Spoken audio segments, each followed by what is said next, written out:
into the disc space there or post-discectomy.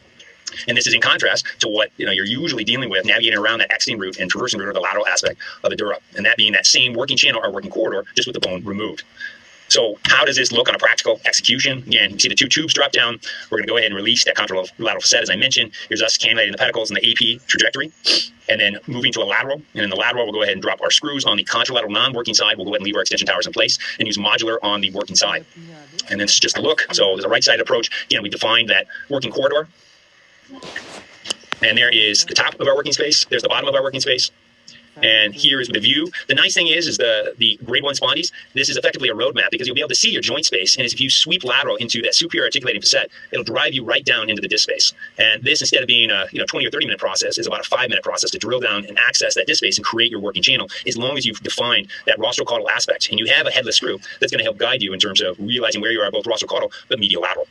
And so further drilling, and then once we drill down, we usually just check, make sure we've penetrated the annulus or right at the disc space. And again, this is that view, or that transfacet view, again, appreciating that we have inferior and some lateral component of the superior articulating facet intact.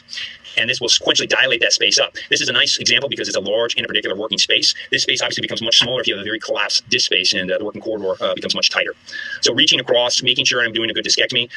My tendency was, when I first started doing these, I assumed that I was doing a good discectomy and my articulating cage would not turn the corner. So if your cage is not turning the corner, you probably need to do additional disc work. So again, I'm utilizing that 10 to 12 millimeter window, and we'll articulate the cage around. Once we've articulated the cage around, now I'll go back and do all the additional decompression. So bony lateral recess stenosis, I can decompress, remove that remaining inferior articulating facet, SAP, and have nice visualization of the lateral dura as well as the exiting root.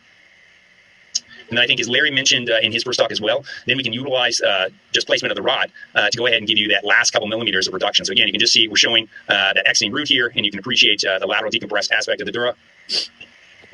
But all of your bony work or decompression is done after you've already placed your cage. And so now we'll place the reduction tabs on the working side, keeping in mind that the contralateral reduction tabs are already in place on that contralateral side there. And so here, again, just utilizing the screws for that final couple millimeters of reduction.